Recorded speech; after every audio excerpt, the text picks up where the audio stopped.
Hi friends, welcome to కమ్మని అమ్మ రుచులు. ఈరోజు మన కిచెన్లో గోధుమ రవ్వతో కిచిడి చేశాను.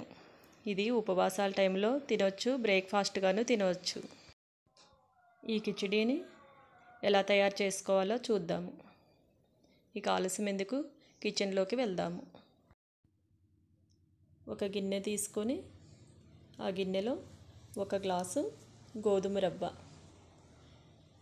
కొంచెం పెద్దగా ఉండే రవ్వ తీసుకున్నాను. చాయ పెసరపప్పు 1 గ్లాసు తీసుకోవాలి. చాయ పెసరపప్పు బాగుంటుంది.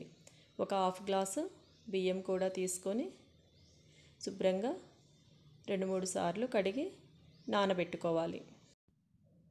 బియ్యము వేయటం వలన గుజ్జుగా వస్తుంది. పొడి పొడిగా కావాలి అనుకున్న వాళ్ళు బియ్యాన్ని స్కిప్ చేయొచ్చు. ఈ రవ్వ పెసరపప్పు అయితే నానాయి. ఇప్పుడు ప్రిపేర్ చేసుకుందాము. స్టవ్ మీద కుక్కర్ పెట్టుకొని 1 స్పూను నెయ్యి, 2 స్పూన్లు ఆయిల్ వేసుకోవాలి. మొత్తం నెయ్యితోని కూడా చేసుకోవచ్చు. మంచి ఫ్లేవర్ కోసం 2 ఇలాచి, కొద్దిగా దాల్చిన చెక్క, 2 లవంగాలు,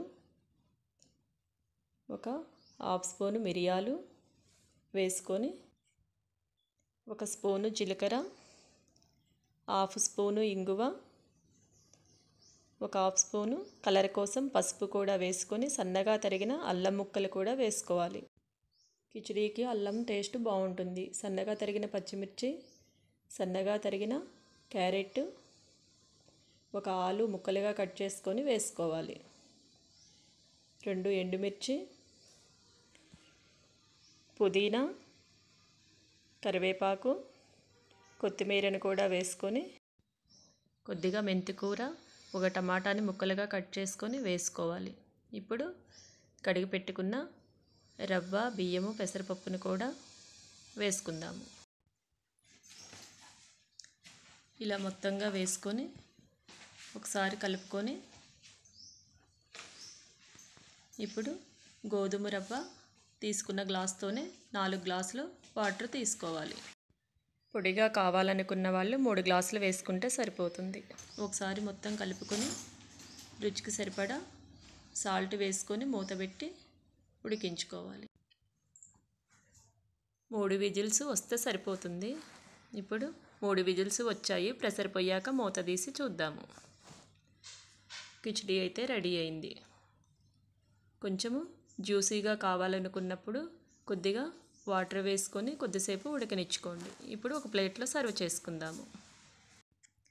ఈ కిచిడి వాతావరణం చల్లగా ఉన్నప్పుడు, వర్షాకాలంలోనూ చలికాలంలోనూ వేడివేడిగా తినడానికి చాలా బాగుంటుంది. తినే కొద్దీ తినాలనిపిస్తుంది. ఈ కిచిడీలో ప్రోటీన్ ఎక్కువగా ఉంటుంది.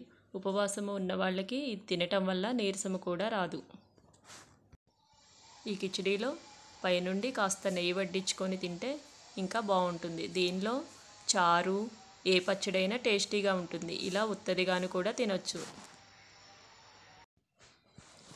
ఈ గోధుమ రవ్వ కిచిడీని మీరు కూడా ట్రై చేసి టేస్ట్ చూసి చెప్పండి ఎలా ఉందో.